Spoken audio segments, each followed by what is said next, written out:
not gonna lie, if there is anyone that has given me industry vibes over the last year, industry plant vibes over the last year, it has been Fousey, bro.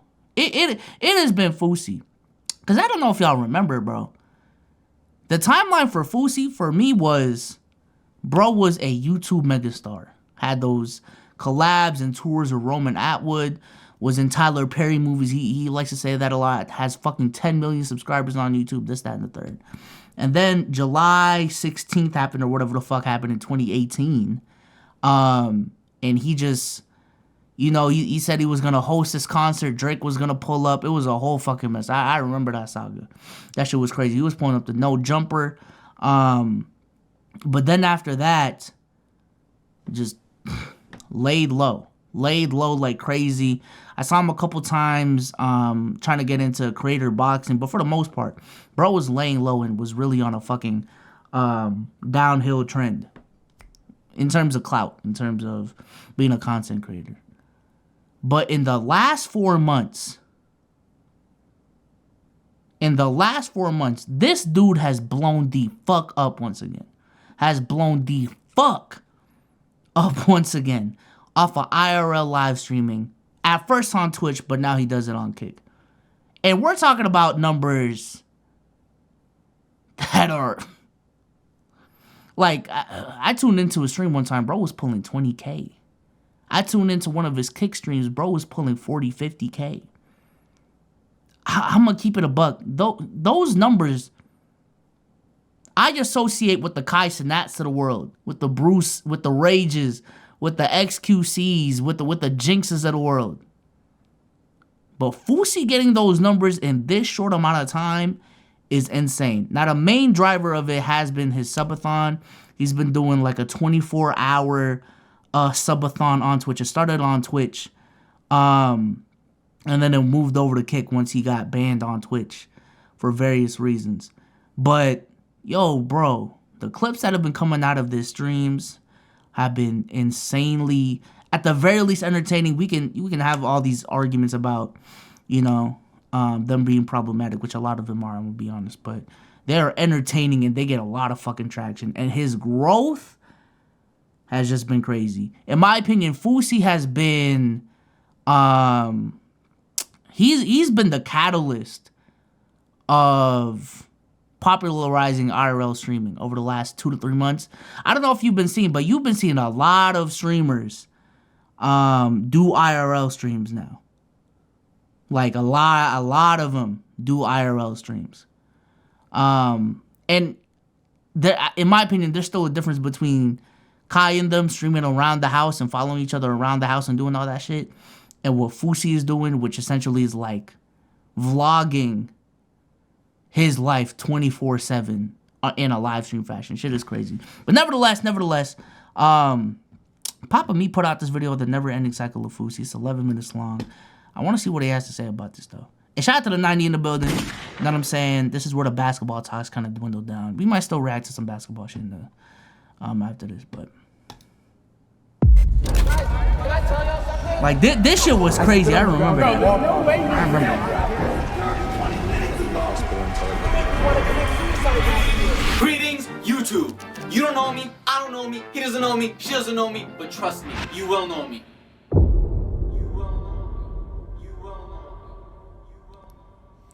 To be successful online, you need to be a little bit crazy. Sprinkle in a dash of charisma, and you might just make it. And the thing about being crazy is, it's a large and big spectrum, right? People who are chaotic and can't control their own emotions or mentality, versus people who know exactly what they're doing, and then they use their madness for their own gain. Such as Logan Paul down here. Very charismatic, probably narcissistic guy. Wants to be the richest dude in the world, or like The Rock, or whatever the fuck he says. And then you got like people all the way down at the farthest end of the spectrum, like the guy who made Temple OS. And then you kind of scoot along the line, you go back a little more towards the humanity, and you get King Cobra and all that kind of stuff. Chat, let me know, because I low-key have this theory about content creators.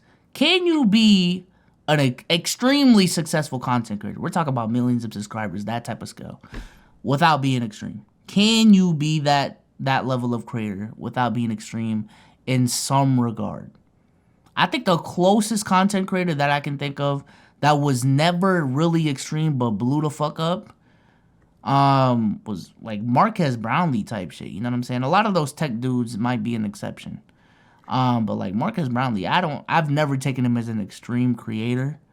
More recently, I think the access that he has to certain things, he's done some crazy shit on his platform, but like the ascension to that level, I think it's like a requirement that you got to be extreme to some degree, whether it be like how much you upload, your personality, your editing. Like, you just got to be extreme somehow, bro.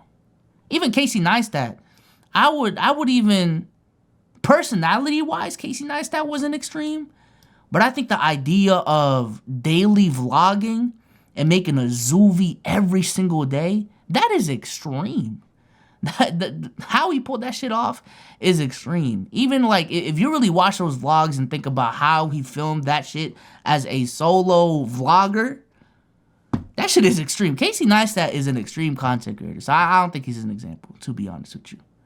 And then you end up somewhere in the middle with FouseyTube. Wake up, y'all.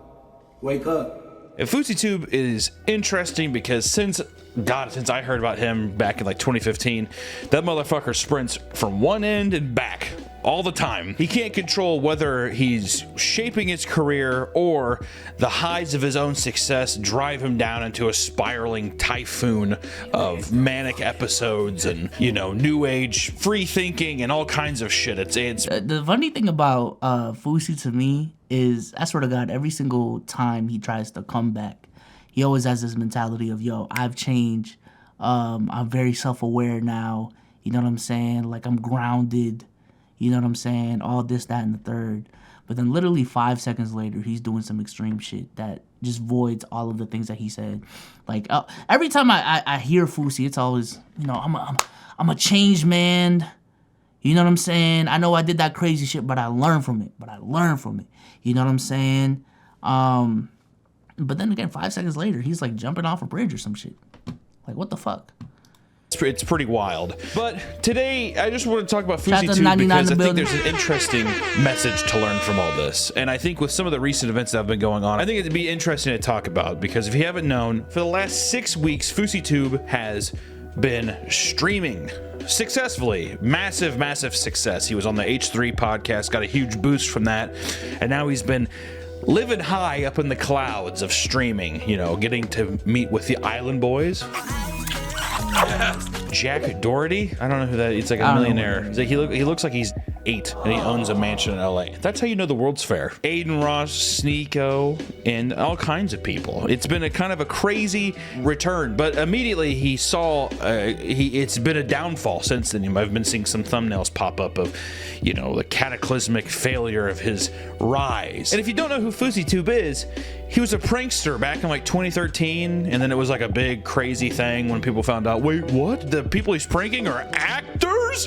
What? It was such a naive and simple time on YouTube back then. And, you know, he did that one, there was that one funny prank that my mom showed me on Facebook one time, which was he dresses up like Sub-Zero and scares people in an elevator. I do remember that. It's a great good one. It's a really good one. But it's been highs and lows because he would do that. His career kind of took a nosedive when the controversy of, you know, him paying actors to prank came out. He decided to go homeless as a social experiment. That didn't go over well. Then he tattooed a bunch of fake hair on his head, took time off YouTube, said that he's never been better. And the interesting thing, the pattern that I'm seeing is that you fail really hard, you eat a big piece of humble pie, as soon as fame, money, and attention comes his way, it completely corrupts him. It's like Ouroboros. It's the snake that's eating its own tail perpetually forever. But at the end of the day, has he done anything as crazy as on that spectrum as like Chris Chan? No.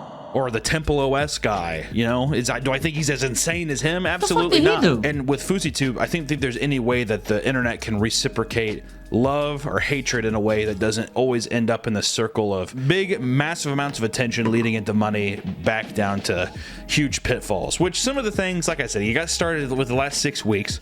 So let's talk about some of the stuff that he's done in the last 6 weeks. One, He ate that big humble piece of pie. He went on the H Street podcast, talked about how he was kind of a doofus back in the day. People like that. You were being a problem already. Very. You could see in my eyes. That's not saying eyes. I like how he talks bad about himself. He's a good guy. Man, when you're able to laugh at yourself, you're a great person. And then like a week later. But that's what I'm saying. Like, every single thing for him is like trying to portray that he's very self-aware of who he was. I've learned from it type shit. I'm not as extreme anymore.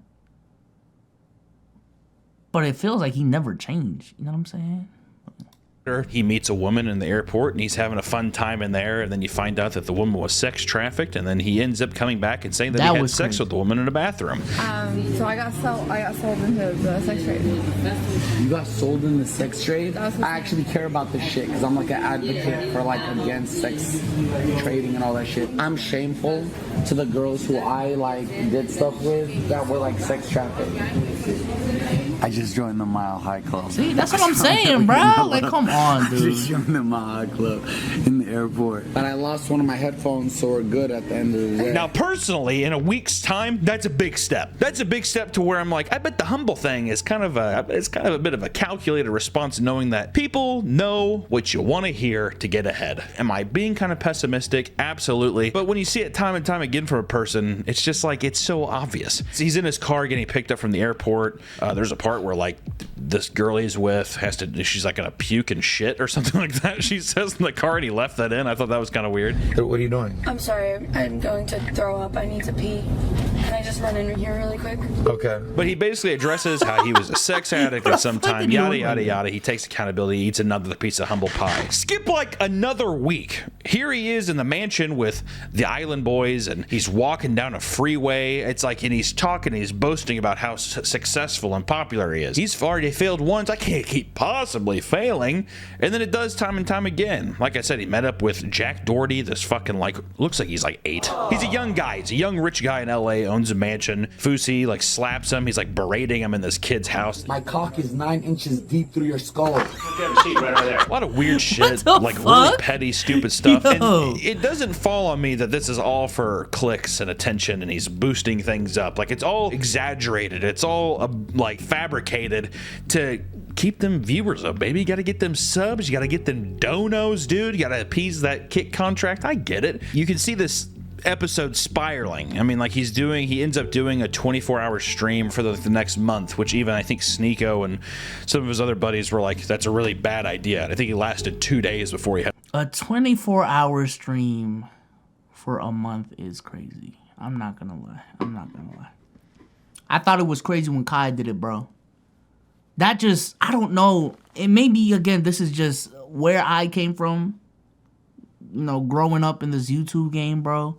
But this idea, just the concept of live streaming to me was so weird. This idea that, you know what I'm saying, instead of working on your own time and taking breaks whenever you want, you're going to sacrifice that freedom to be live was crazy to me. And even as a viewer, why the fuck would you, and especially learning how like live streamers operated, like why the fuck would you watch a live stream where this motherfucker is deadass just playing a game, not even talking to chat, for like 10, 15 minutes at a time?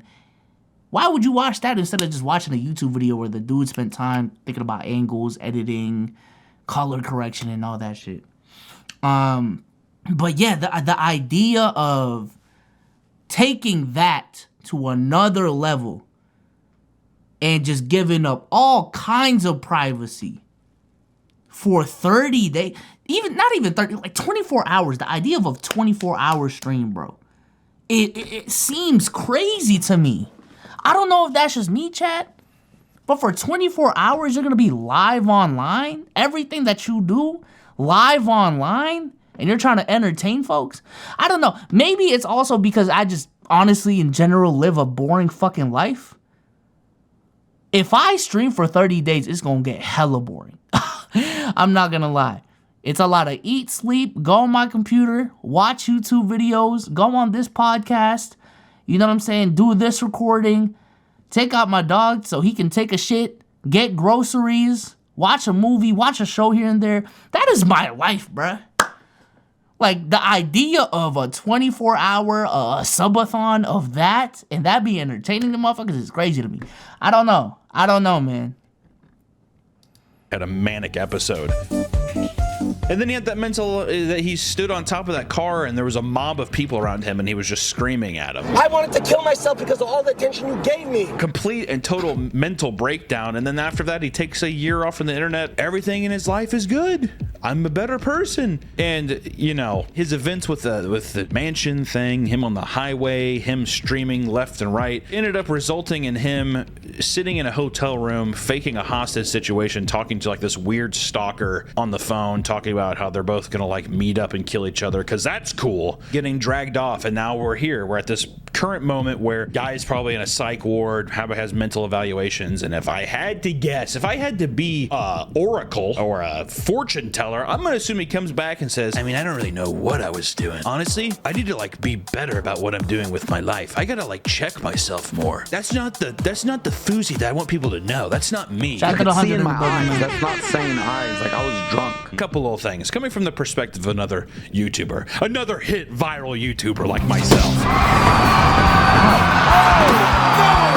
One, chasing fame is so fickle and fucking stupid that it will do nothing for you. Like, the amount of people that I know whose lives have just been absolutely fucking tarnished by the idea of wanting to be famous or even having an audience. Not even the idea of being famous, but just inherently being a popular figure has completely destroyed them, whether it be on their own gains or some other kind of outside force that has come in and destroyed them. It's fucking horrible. All I know is that this Fousey thing, the guy needs to just step away from the internet. It's that delicate dance of, can you live in the chaos that is being a person that uploads shit online? Which, let me tell you something. If you do that in any degree, you're living in some kind of chaos. I don't give a fuck if your whole channel is you making pancakes. Amongst the pancakes, there's gonna be chaos, I'm telling you. And also, you know what we need to normalize more too? And coming from a YouTuber, right? Getting HVAC certified. All of these YouTubers, my channel, everybody's fucking channel is gonna amount to nothing. There'll be a new fad in the future. All of these files that are on this website will not exist at some point.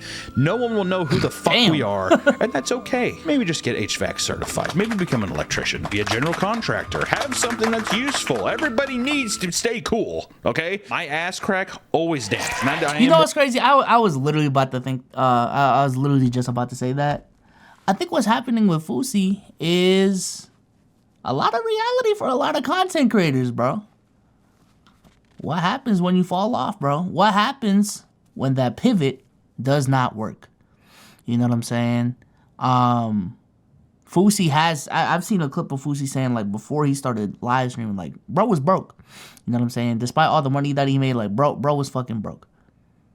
Bro had no motion. He wasn't really making money off of content creation. Shit just wasn't working out, especially with the lifestyle he's used to. Shit was just not fucking working out. So what the fuck happens when you reach that point as a content creator and you dropped out of college so you don't have a degree? You spent the last 10 to 15 years of your life trying to be a YouTuber, not building up any skills, not getting any certifications, not working for other people, not building a resume.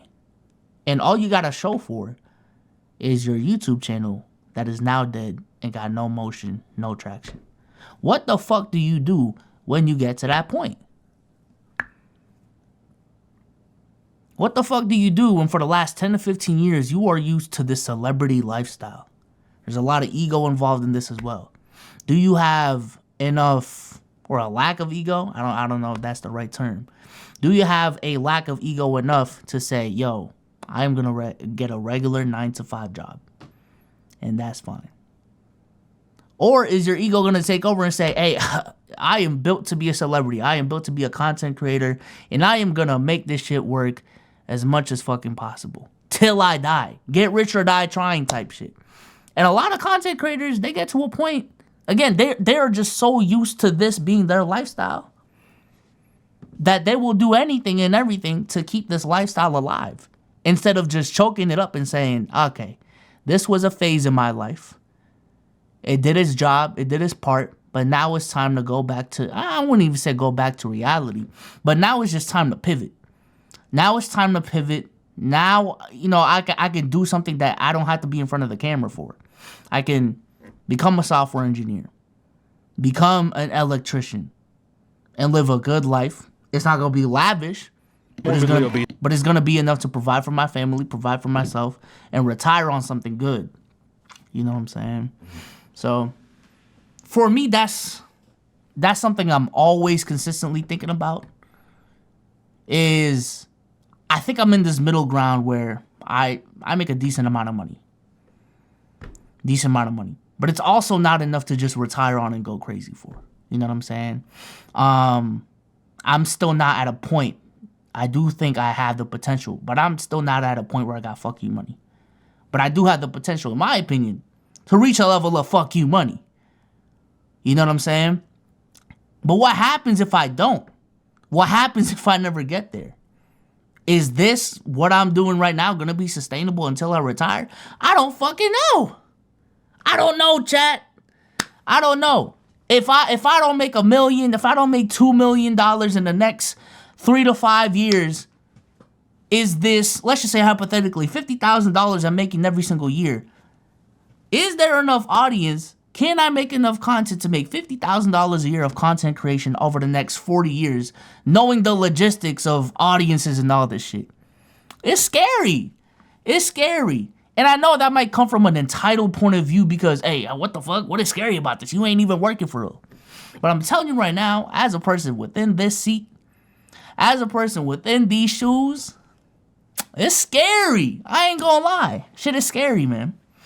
You know what I'm saying? You don't have a 401k. You don't have insurance. I'm still running off of my parents' insurance. I'm gonna keep it a beat. Like, it's scary, bro. Entrepreneur lifestyle, being an entrepreneur, being self-employed. I'm telling you right now, bro. There's pros and cons with everything, so I'm not gonna act like it's not all bad, but it's also not all good.